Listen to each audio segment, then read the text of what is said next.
early, I think it was around about February 2012, coming off the curve in 200 metres, turned for the straight and ripped my hamstring off the bone.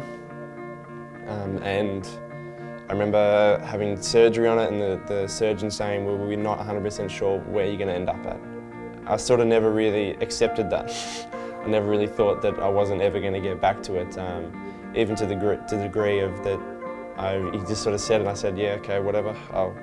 This didn't process through my body that I was ever not going to be able to sprint again. So, and then overcoming that and being on the other side of it is pretty much realising that if I can overcome that, I can pretty much overcome anything.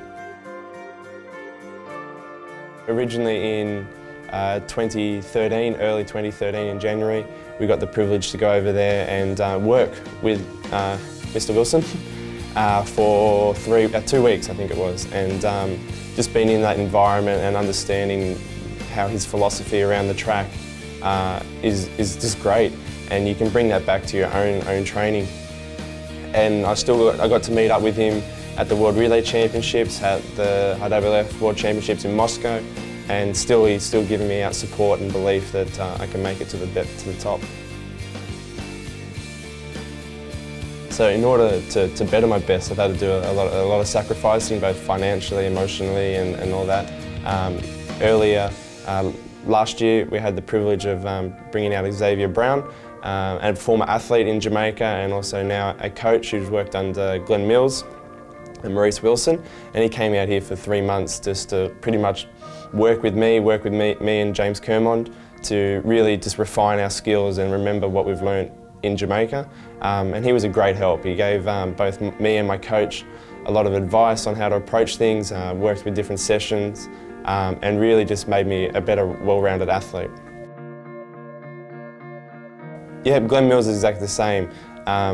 Everyone throws out a lot of respect for Mr. Mills. He's like a father figure to his track club, Races Track Club, and that's what probably gets the best out of his athletes. And I felt that when I was doing work with him, that he sort of took me under his arm and really got the best and understood what was driving me to be the best.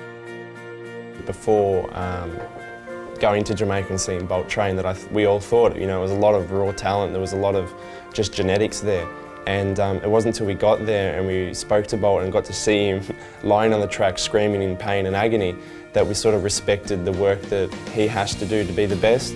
And then it sort of really homed in that you need to respect the sport and be able to get to the top. You have to work hard, and it's going to be a lot of pain and sacrifice. Being in that environment, training in Jamaica and having the coaches and obviously athletes like Bolt and Weir telling you you can do it, and then them replicating it and then actually doing it and seeing how they've become so great just really humanises the whole thing and saying, well, if I do the work and I train hard, what's stopping me? And that's where I sort of draw the belief from, is that the sky's the limit. If you do the work, the possibilities are endless.